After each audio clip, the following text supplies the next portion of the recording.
Week in review, June 24th, 2024.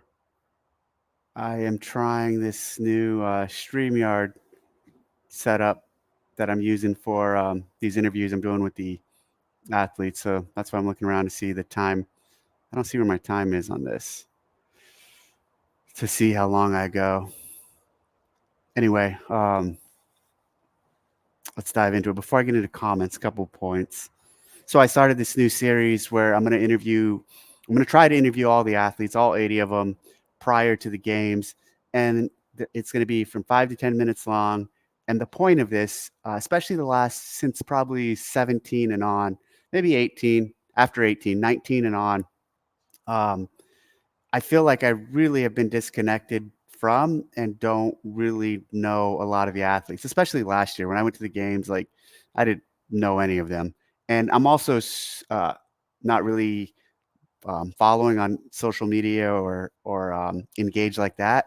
So I figured, well, I might as well try to just briefly get to know some of the athletes, and why not record it and then put it out as a little video? So this will give me an opportunity to touch base with, talk to each athlete. And most I don't know. A few I know, I know really well, like Brooke. And so it'll be a fun, and even with Brooke, I learned something new. So it'll be a fun little drill, fun little exercise, and some cool content for the community. So one down, 79 to go. I have a number of other ones set up. So I'll start cranking those out. And to be honest, throughout a day, I'm going to end up having to put out multiple clips of different athletes as I interview them. Again, and the point is really short, 5 to 10 minutes long, to the point. Specifically going to ask a lot about their CrossFit experience, benchmarks. I'm interested in knowing some of their benchmarks and what their thoughts are on the games for where we're at with the process and what we've announced. As you saw last week, we announced, as you might have seen, we announced the Farrington Field as an option for, or not as an option, as a Friday night lights event. So basically, from 8 to 10, we're going to have events out there. And Farrington Field seats 18,000 people. Our stadium, what we sold for Dickies, is around 9,000. So the Farrington Field events team and individual is open to anyone. So it's we're not going to ticket it. Anyone can show up.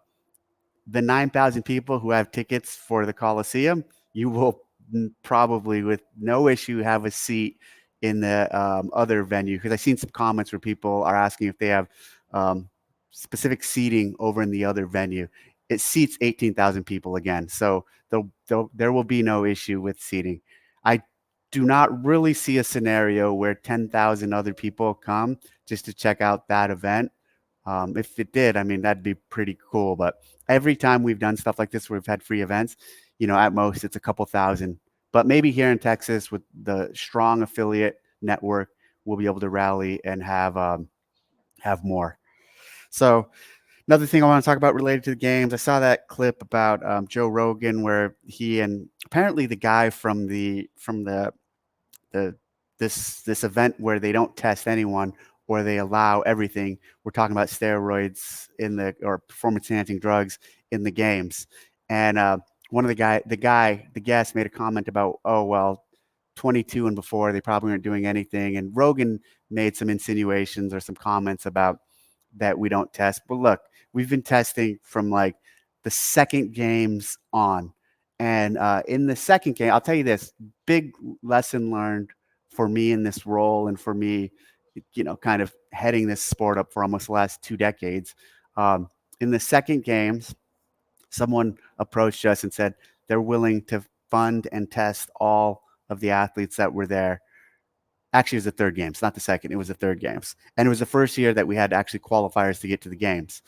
And so we were committed to doing the testing and all about it. And so at the games, they tested all the athletes. And one athlete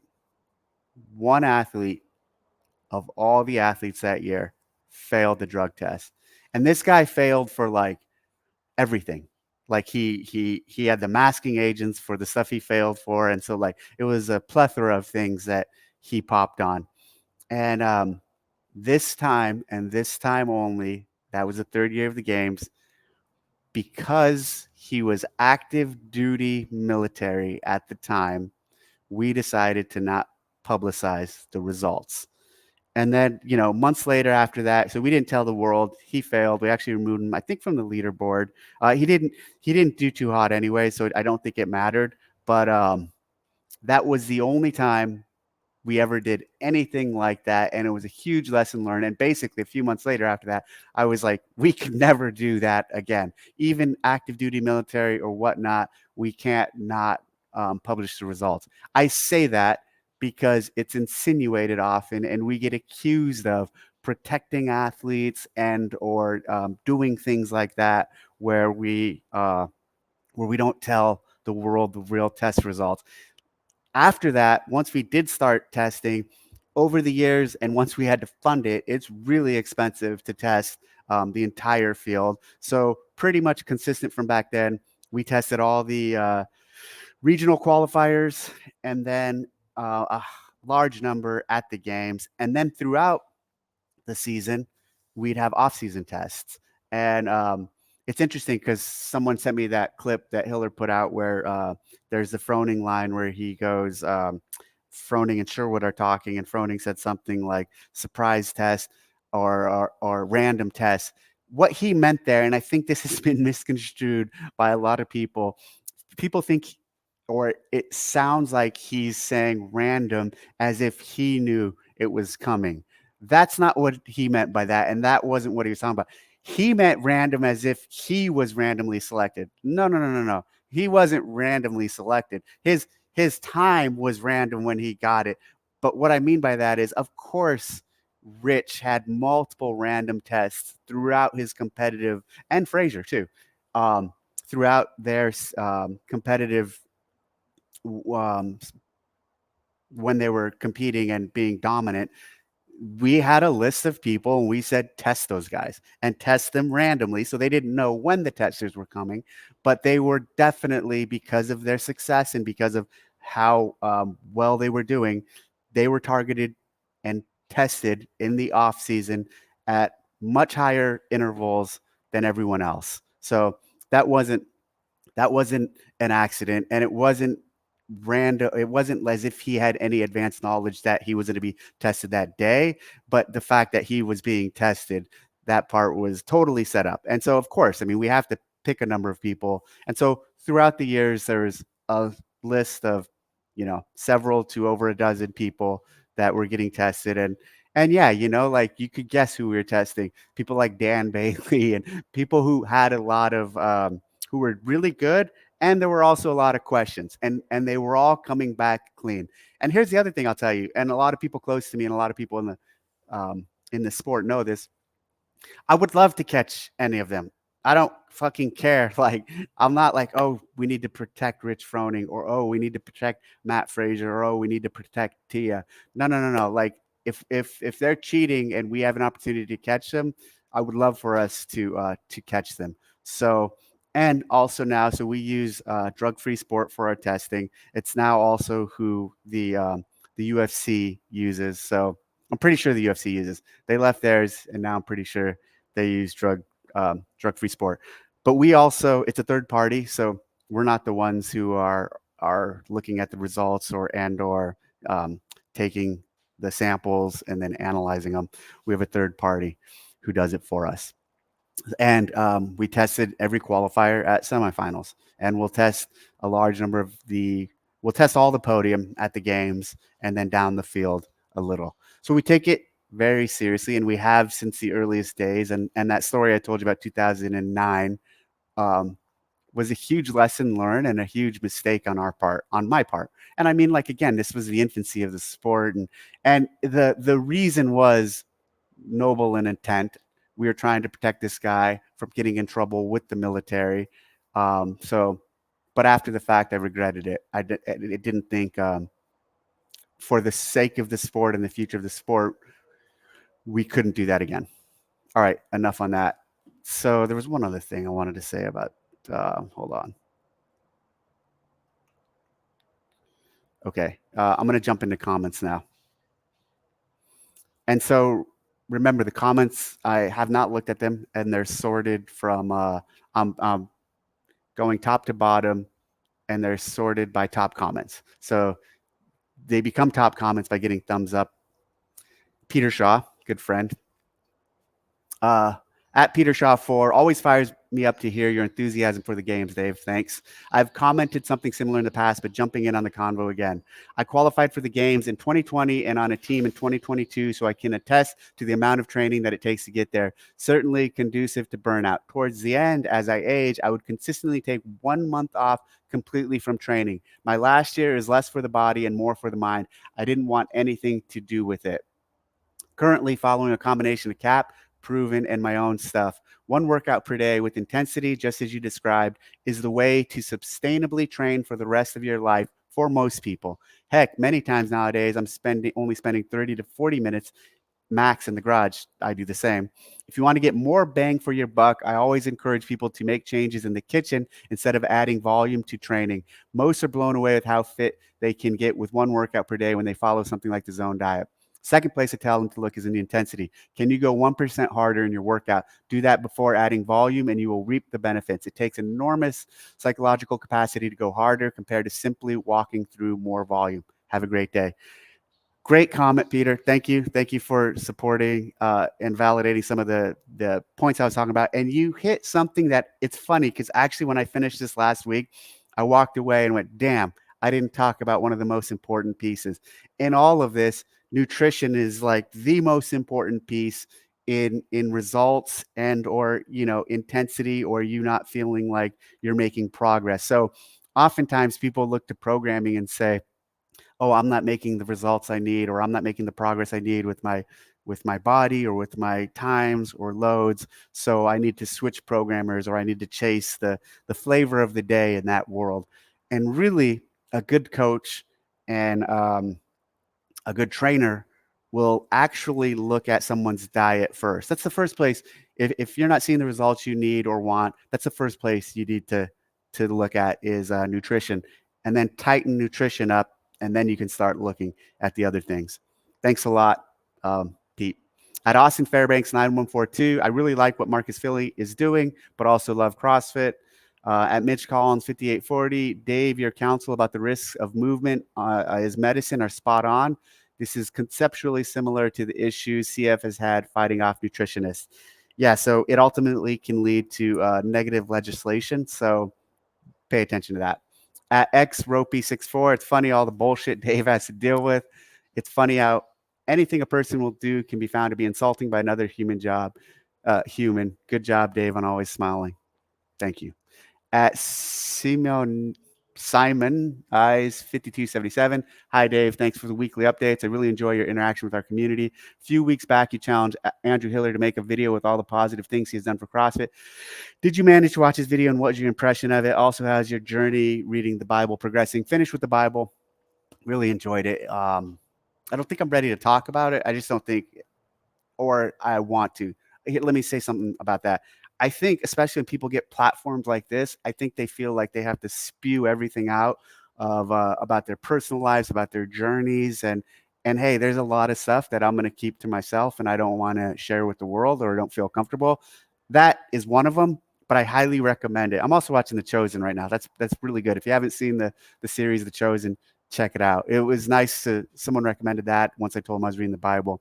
Nice to watch after having read the Bible. I don't know. Did he make one about being positive or about the positive things?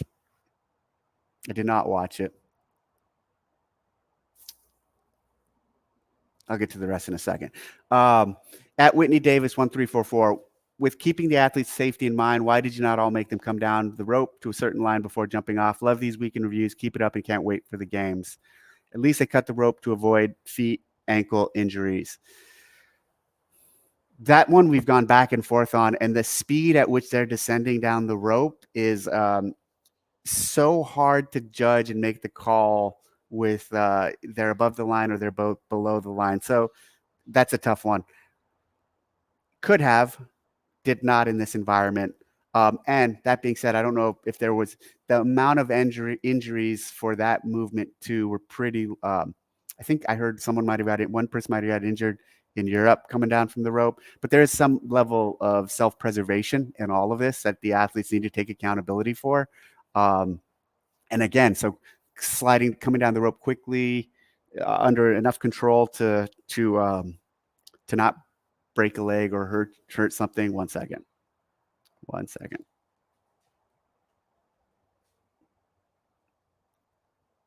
Um, versus something like the rebound box jump, where then everyone will have to do it because for the speed. I view a little differently. How about this for the first event of the CrossFit Games, 1,000 burpees for time. This is Justin or Justry1. I would watch every second. Thank you for all you do for the community. Someone said insanity. And then Burn 1808. Hi, Dave. Recently, the U.S. Army revised its general physical fitness test, the Army Combat Fitness Test, ACFT 4.0, to establish new combat readiness standards with scales based on gender and age. Standards have been modified to promote and reflect what the Army terms holistic health domains and inclusivity. Minimum requirements have been made more lenient. Healthy 17 to 21-year-old males, presumably the fittest physical cohort, can now receive a passing grade by completing a 2-mile run in 22 minutes or less, a 3-rep max deadlift of 140 pounds, 10 push-ups, 2 minutes. Requirements are further scaled based on age and gender characteristics. Yeah, there's a lot, and then there's a lot of comments on this.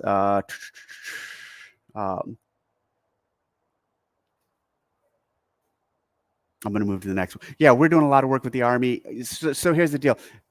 Testing, and this is the beauty of CrossFit, testing annually or once every 6 months is an approach to poor levels of fitness, and actually prioritizing and looking at results on a weekly basis or even on a daily basis, as we do in CrossFit, is actually going to give you more results and give you more feedback to your protocol than once every year or once every 6 months. So I think the ACFT is good in concept, but really all the services need to move away from like that once every 6 months to a year.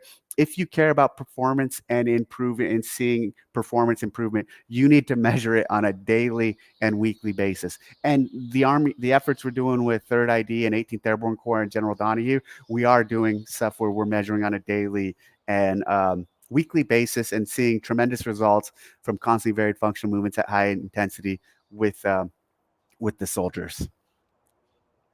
Been loving these weekly videos and can't wait to order the EVO this Friday. Thanks, Dave. That's Mike B 6530. tdcmercantile.com. I just threw a bunch of stuff on there too. I just made some new little keepers, cable keepers for your cords when you're traveling, some new keychains. I made a couple little bookcases, still olive oil. So 3 different flavors. I'm coming out with the 4th flavor soon. So TDC Mercantile, check it out. At Shannon Schleifler 8602, hang on to your abilities, use it or lose it. I am Star. Appreciate your videos and insights. That being said, I believe the CrossFit Games should allow CrossFit Games athletes to compete as they see fit. Don't bump the step down. Go back to allowing the rebounds. I don't agree. At Michelle Fogarty 6055, I found the vast improvements with MS system. At Gomez Marion 1, what are your thoughts about women's sports? Few people enjoy them, while female CrossFit competitions are as exciting as male comp, sometimes even more. Why do you think this is? I mean, I love women competition, especially in our sport. And I think we've been, I don't want to say a trendsetter, but we've led from the beginning with paying equal amounts to both genders at our level. What I mean by that is we're not saying, the men get more than the women. And since the beginning of the CrossFit Games, we've been that way.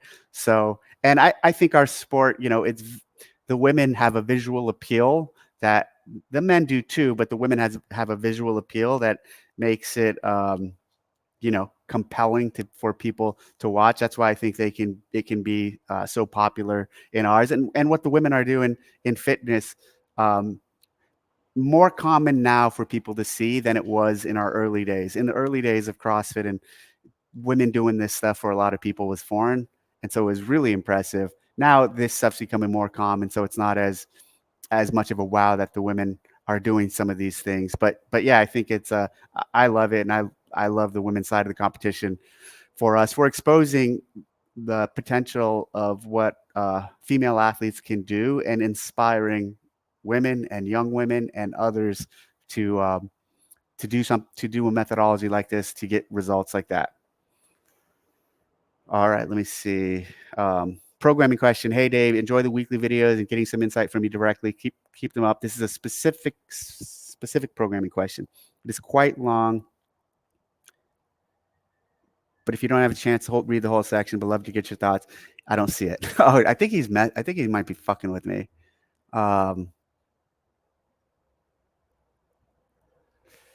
Okay, that's it. Last thing I want to cover is two things.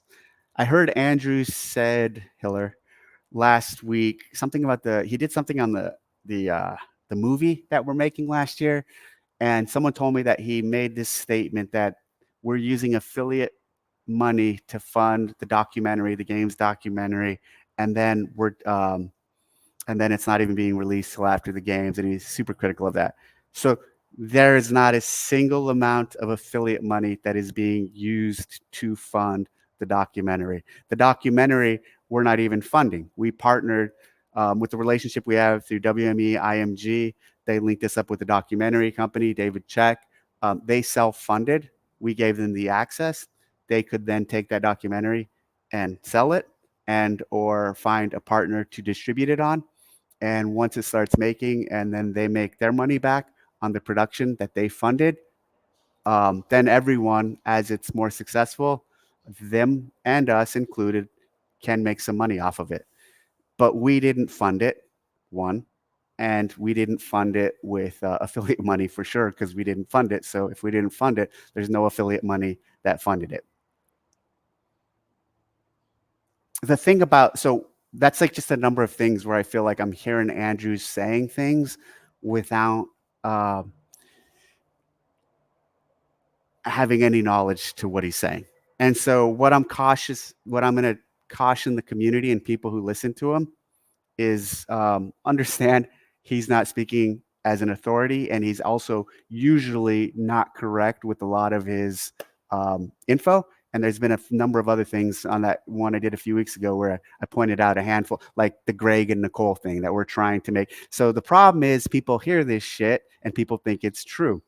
Hear it, he'll say it, and then question it. Ask, well, where's his source? Does he really have knowledge, or does he really know what he's saying, or is he just trying to stir shit?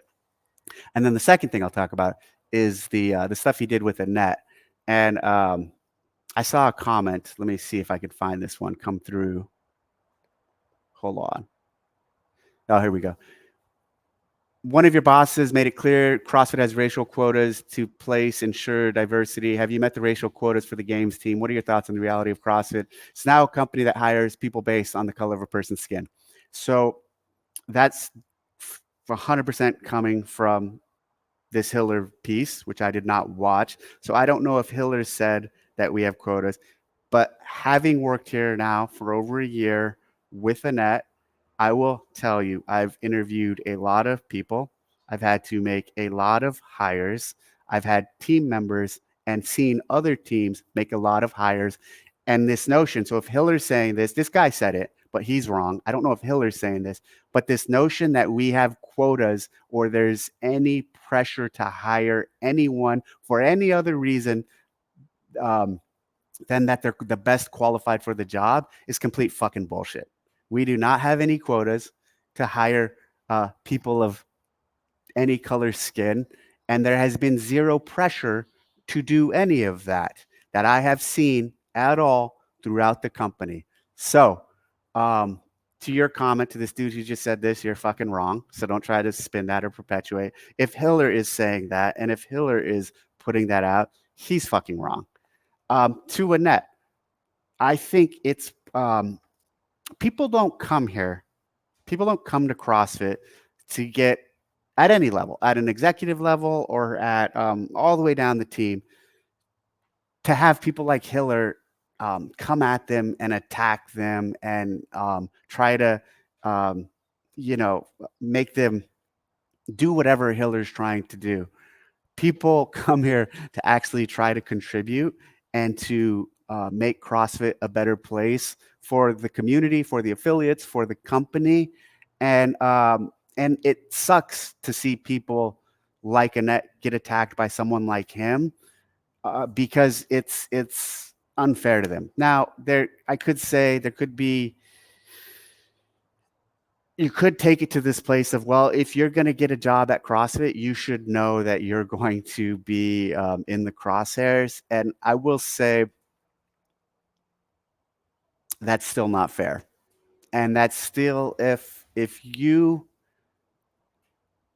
people like Hiller are going to drag people into the crosshairs, that's unfair to people who want to work here and who want to contribute.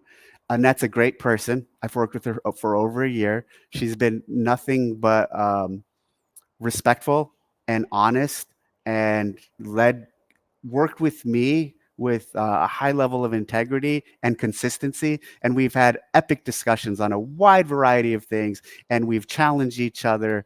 And but never again, to reiterate, never have I felt any pressure to do anything in a certain direction or to do anything that is not to support the company at its highest levels to reach all of its goals.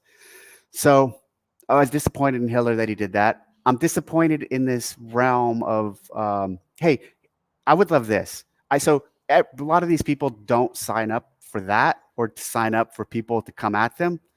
I'm here for that. Fucking come at me. I'd challenge Hiller or any of these other guys out there.